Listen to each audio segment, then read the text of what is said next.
আসসালামু আলাইকুম প্রিয় আর্জেন্টিনা ফুটবল ফ্যান্স। কোপা আমেরিকাতে আর্জেন্টিনা নিজেদের গ্রুপ স্টেজের দ্বিতীয় ম্যাচে চিলির বিপক্ষে মুখোমুখি হতে যাচ্ছে। আর আজকের এই ভিডিওতে আমি আর্জেন্টিনা বনাম চিলির মধ্যকার এই ম্যাচটার সংক্ষিপ্ত একটা ম্যাচ প্রিভিউ করছি।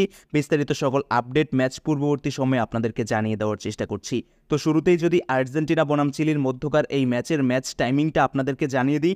বাংলাদেশ সময় অনুযায়ী আগামী 26শে জুন ভোর বা সকাল 7টা এই সময়েই আর্জেন্টিনা চিলির বিপক্ষে খেলতে নামছে। অর্থাৎ আগামীকাল বুধবার ভোর বা সকাল 7টা এটাই হচ্ছে আর্জেন্টিনা চিলির মধ্যকার ম্যাচের ম্যাচ টাইমিং।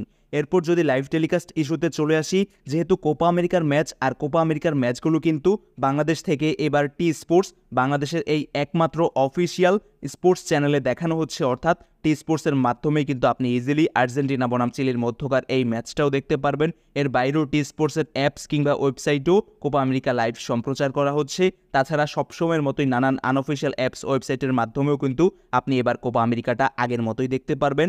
আর্জেন্টিনার স্কোয়াডে কিন্তু কিছু পরিবর্তন আসতে পারে এই ম্যাচটাকে সামনে রেখে।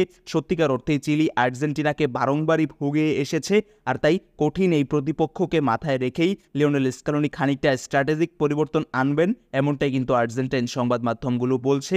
সেক্ষেত্রে আর্জেন্টাইন শুরুর একাদশে আনহেল ডিমারিয়ার বদলে নিকো গঞ্জালেস কিংবা এনজো ফার্নান্দেসকে লেফট ফ্ল্যাঙ্কে দেখা যেতে পারে।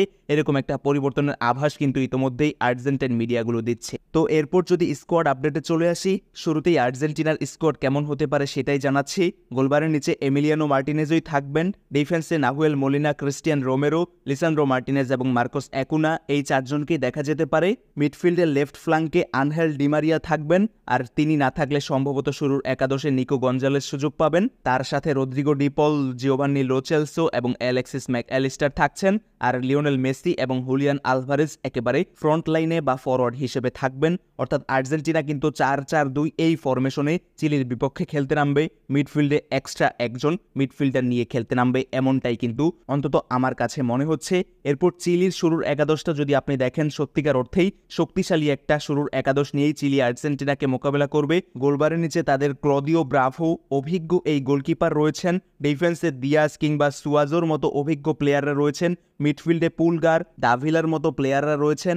স্ট্রাইকিং এন্ড তো একেবারে তারকায় ঠাসা অ্যালেক্সিস সানচেজ, লুইস দিয়াজ কিংবা এডুয়ার্ডো ভার্গাস, এগুলা যথেষ্ট পরিচিত নাম। অর্থাৎ চিলিও কিন্তু শক্তিশালী একটা শুরুর একাদশ নিয়েই মাঠে নামছে।